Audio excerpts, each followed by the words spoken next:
국회가 내년도 정부 예산안에 대한 심사에 본격 돌입했습니다.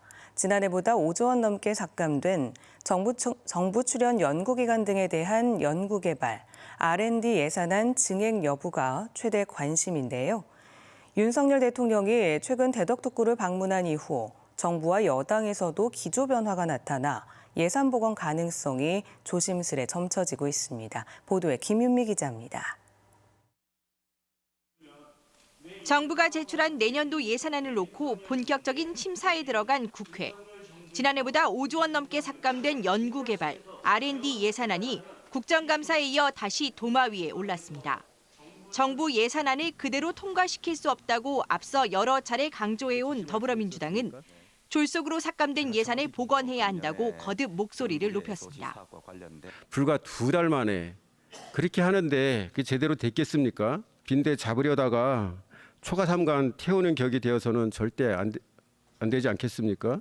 국회에서도 또 여러 문제 제기가 있었고 언론 등에서도 일부 저희들이 미처 살피지 못한 부분에 대한 지적도 있을 뿐만 아니라 그런 걸 보완하겠다 이런 말씀을 드리고 줄곧 R&D 예산의 비효율, 개혁 필요성만 외쳤던 여당에서도 증액을 거론하는 등 기조 변화가 읽히고 있습니다.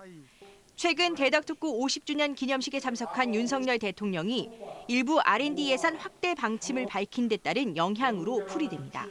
써야 할 것은 대폭 투자를 늘리고 줄일 것은 과감히 줄이고 자율주행 이런 딥테크 분야의 투자는 과감히 확대해야 한다고 하는데 동의하시죠?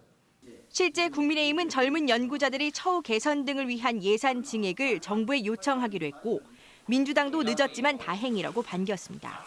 그 위에 배를 가르는 그런 우를 범해서는 안 됩니다.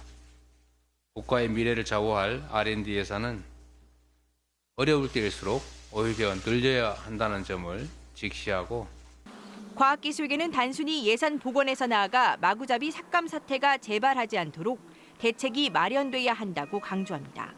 국회에서도 단순한 어느 분야를 얼마큼 증액하느냐의 문제가 아니라 이런 식으로 예산을 함부로 막 다루는 부분에 대해서 분명하게 지적하고 재발되지 않도록. 하지만 정부와 여당 모두 원상 복구가 아닌 일부 증액, 조정이라고 선을 그으면서 기대에 못 미칠 거란 관측도 여전합니다. MBC 뉴스 김유미입니다.